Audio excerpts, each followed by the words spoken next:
Hello everyone, my name is Jessica Saul and today I will be talking to you guys about why you should not drink and drive. Every person is accountable for his or her own right to drink.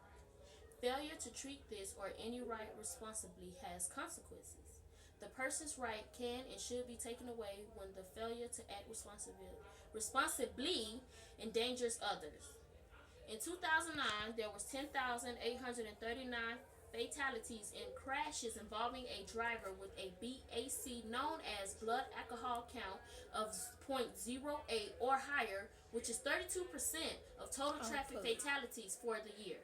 In 2009, a total of 1,314 children aged 13 and younger were killed in motor vehicle traffic crashes.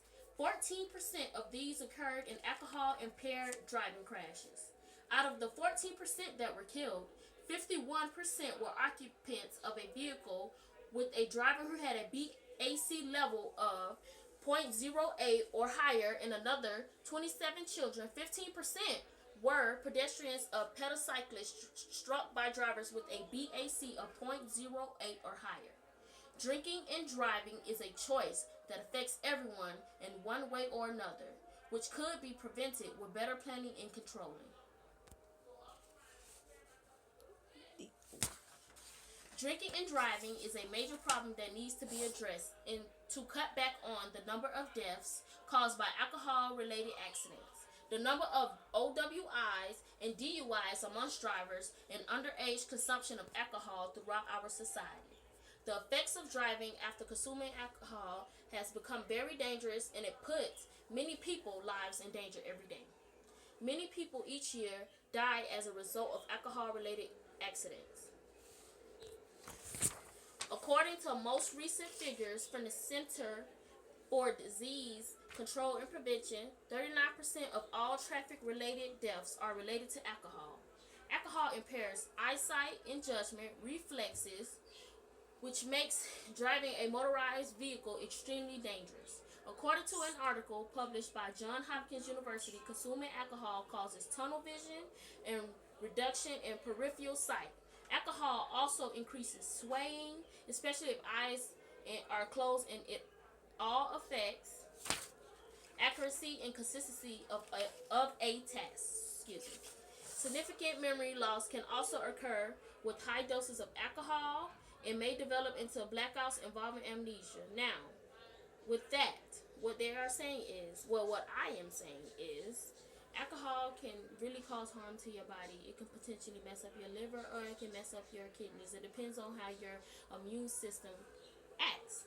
Now, let me give you a scenario of a victim. On March 28, 2014, 24-year-old Michael Collins spent the evening out with friends at a spring formal near campus. He was just weeks away from graduating with a degree in exercise science from Illinois State University. In the early hours of March 29th, Michael and his friends were picked up by a designated driver and were on their way home when a drunk driver ran a red light and struck the vehicle Michael was riding in.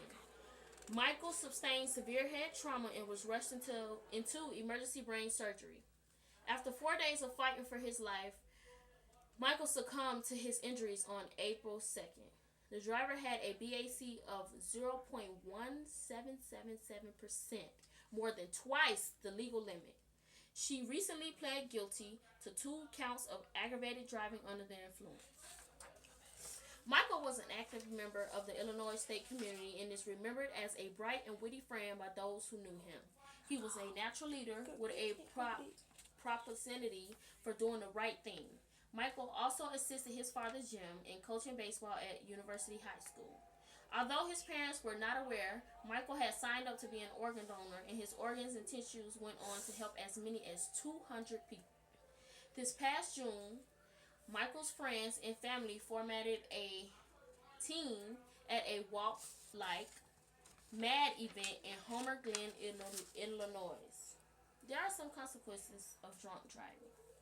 There can be jail time, court costs, loss of job, loss of income, attorney fees, increased insurance rates, car impound and towing fees, loss of driving privileges, cost of driver's education classes, cost and inconvenience of ignition interlock device installed on car, community service time.